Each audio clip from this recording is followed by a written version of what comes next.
experience the full range of emotions as is reflected in Hebrews chapter 2 and chapter 4. But last week we studied the emotion of compassion, first because that is the most cited emotion that is given to us in the Gospels by the Lord Jesus Christ. And so that was one that was appropriate that we start with. And we looked at three individuals. The first one was blind Bartimaeus in Matthew 20, and that's not where we're going to be studying tonight. But I just wanted to remind us of some of the things that we learned as we prepare for what we'll be looking at tonight. And we saw that Bartimaeus was a man that was shunned by most people. He was considered insignificant, and we saw that by the response of the people to him when he was crying out, trying to get Jesus' attention. And the scriptural record actually says that they rebuked him and they warned him to be silent. And that was because of their attitude towards him. You know, in a sense, I think they were ashamed of him. He wasn't worth the time of Christ. And they assumed that he would also be insignificant to Jesus because that's the way they thought of him. And we saw that was the natural response of unregenerate humanity. And not to say that regenerate humanity cannot respond in a sinful way. I think that is often the case, that even as believers, that we can be uncaring, especially towards poor, dirty, ugly, disfigured people. I have mentioned this incident probably a couple times here in our church, but when I was a young boy we didn't have malls back then. You remember, do some of you remember that when you went shopping, where did you go? Okay. You went downtown. Downtown was where all the stores were. And that was in the middle of the city. And I remember the main intersection in South Bend, Indiana, there was a large department store on the corner. It was called Kresge's. Do any of you remember that? Okay. I actually looked it up today because I was wondering what the background of it, but the founder of it was named S.S. Kresge, and it was established back in the 1800s. And he founded the Kresge Company, and it was a chain that was over, I don't know where all it was in the United States, but eventually it turned into Kmart. And so he was responsible for those two chains.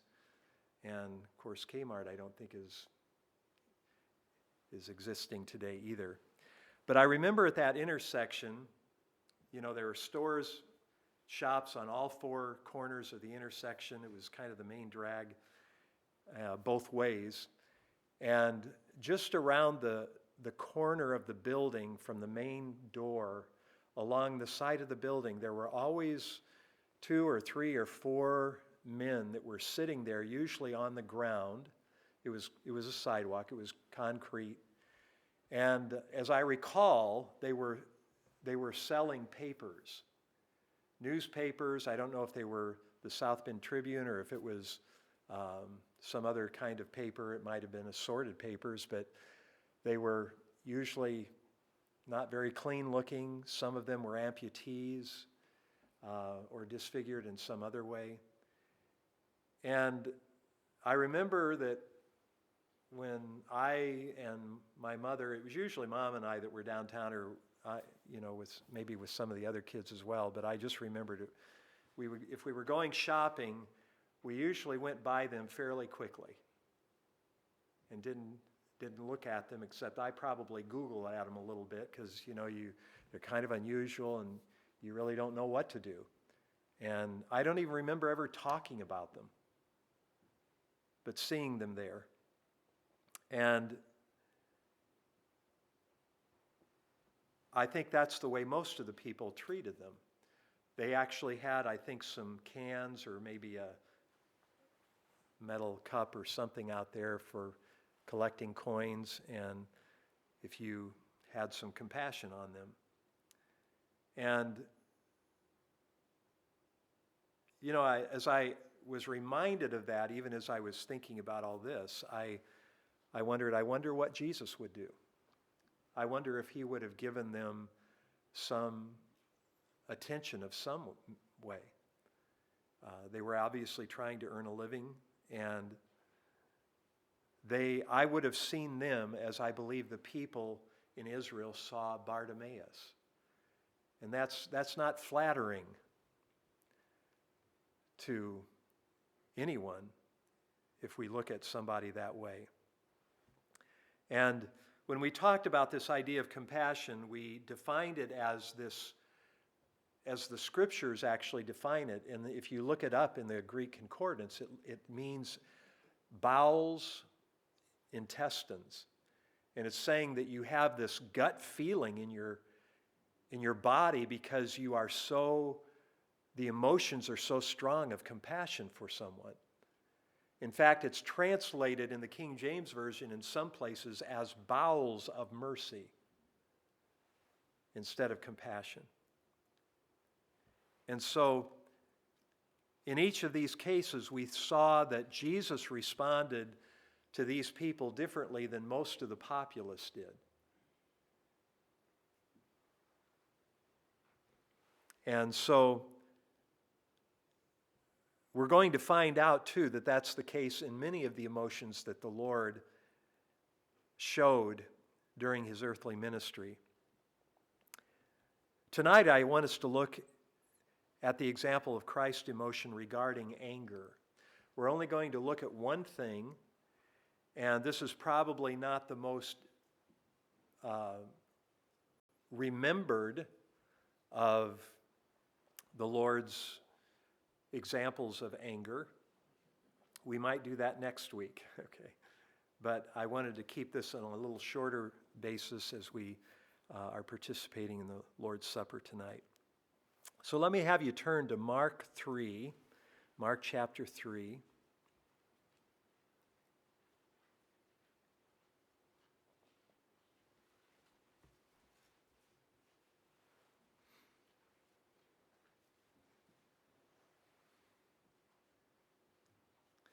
And we're going to look at verses 1 through 5.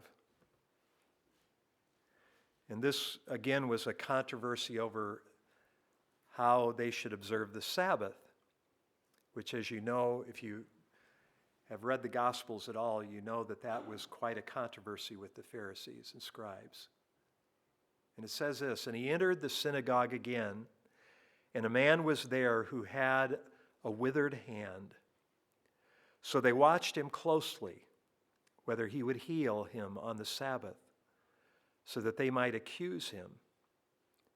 And he said to the man who had the withered hand, 'Step forward.'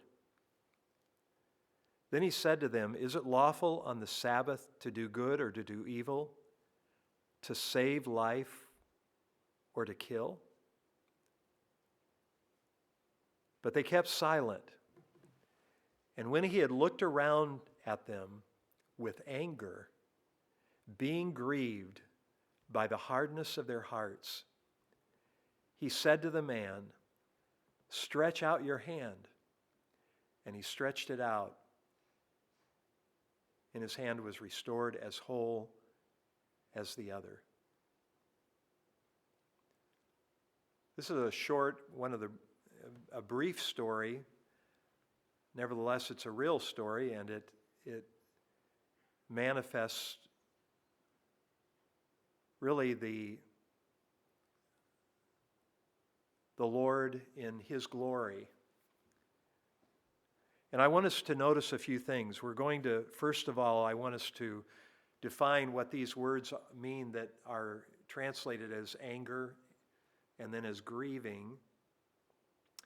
and then we'll make some applications. But he looked around at them, and he felt the emotion of anger. And this word is the Greek word is orge, and it means violent passion or ire, to get your ire up. It means justifiable abhorrence or indignation. It's most often translated in the King James as anger or indignation. And so he felt just anger, just indignation here, righteous anger and righteous indignation. And then the word grief literally means grief or sorrow. And what was it that caused this anger? Well, the anger, it says, he experienced was when he asked the question and they kept silent, and he looked around the room at them with anger because they kept silent. And then for grief, it says he was grieved at their hardness of heart. So they were silent when a man was in need. And I believe this is one of those situations where they had created laws that they were really traditions, but they had made them actual laws, and they were not actually part of the Mosaic law. And one of their laws was that they felt this would be wrong for him to heal. It was a work, and you weren't supposed to work. That's the way they had defined it. And yet here was a man with a withered hand. And by the way, this would be similar to the last event that we looked at last week. And that is that this man did not ask for help. We assume that he came hoping that Jesus might heal him, but there's nothing said about that. And he didn't even have time to ask if that's what he came for. Which shows you what? It shows you that God cared about him, that Jesus cared about him. And even though he didn't ask, God took the initiative. Jesus took the initiative and reached out to him in his need.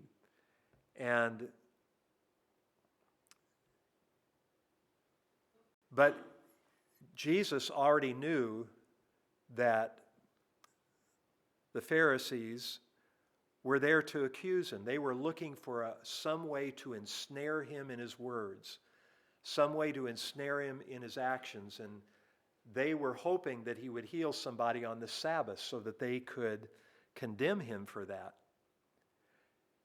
But knowing their hearts, he asked this man to come forward, and they were probably sitting there just hoping, that this was what was going to happen. And so he had him come forward, and then he said to them, not to the man, but he said to all the people there, "Is it lawful on the Sabbath to do good or to do evil, to save life or to kill?" And no one answered. They all kept silent.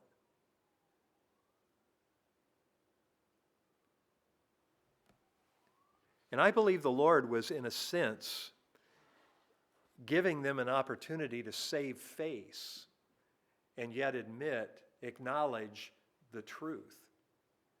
Because they had not voiced this at this point. And they could have easily answered and said, well, it's all right to save life on the Sabbath. But they didn't. They kept silent because they were afraid. They were proud. And so they were silent when this man was in need. They were willing to let this man go with his withered hand like that rather than admit that they were wrong so that he could be healed.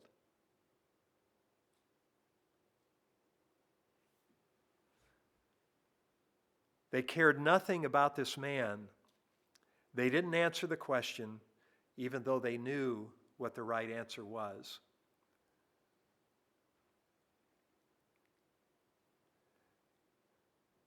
I think also this might have had the dramatic effect of pricking their conscience, because the Lord was actually reading their thoughts.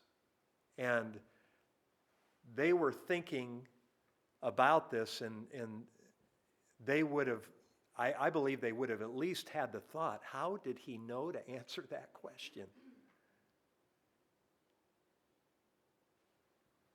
Did he know what we were thinking? And he was hoping that would prick their conscience. And notice also that he didn't, even though he was angry and he was deeply grieved, he didn't revile them or curse them. He didn't lose his temper. All he did was reached out his hand and healed this man.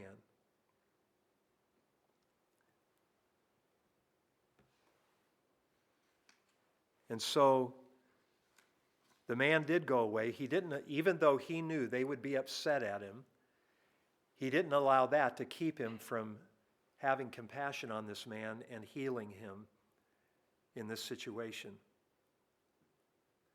But their hearts were hardened. And as we think about that itself, the anger or the hardness of their hearts, Jesus wasn't angry over their hatred of him.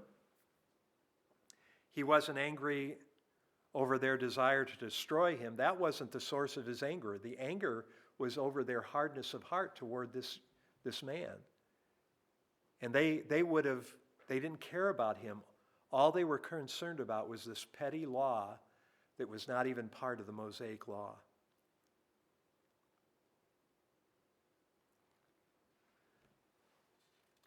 He wanted them to see the weightier matters of the law rather than what they had thought. So their hardness of heart, the hardness of heart toward this man and not healing him, and their hardness of heart towards the question that he had asked them, hopefully to soften their hearts, but they refused.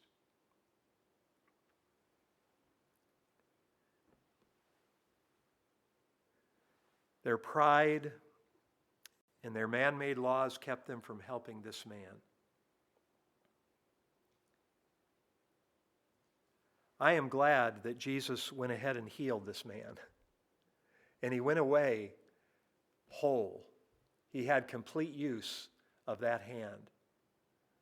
And I believe that the Lord, even though the Lord hasn't given us the ability to heal miraculously, I believe the Lord would have us to have compassion on people and help them in their need when we can help them, when we have that ability to do that and show them compassion. And I believe that is one of the things that the Lord is teaching us. Let's not have hard hearts toward the needs of others. Let's not ignore them. And sometimes, after a while, as a child, when we would walk by those people, you just kind of forget about them. You no longer even really think about it anymore. And so sometimes to begin to help people in need, we have to try to change the hardness of the heart that maybe has made us callous towards the needs of others, and help them in the way that is needed. And that demands that we get involved in people's lives. That takes time. And yet that is what God himself, Jesus, did when he was on this earth. And I believe that's what he would have us do.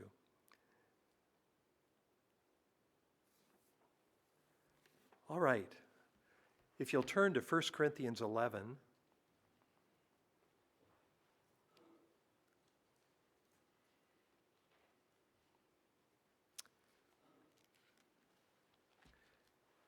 And as we prepare our hearts for the Lord's Supper, we go to our knees and just have a time of self-examination. And that is based on 1 Corinthians 11, verse 27 and following. It says, "Therefore, whoever eats this bread or drinks this cup of the Lord in an unworthy manner will be guilty of the body and blood of the Lord. But let a man examine himself, and so let him eat of the bread and drink of the cup. For he who eats and drinks in an unworthy manner eats and drinks judgment to himself, not discerning the Lord's body. For this reason many are weak and sick among you, and many sleep. For if we would judge ourselves," that's self-examination, "we would not be judged. But when we are judged, we are chastened by the Lord, that we may not be condemned with the world."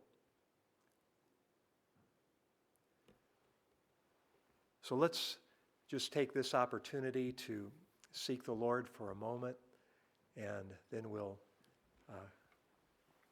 observe the Lord's Supper.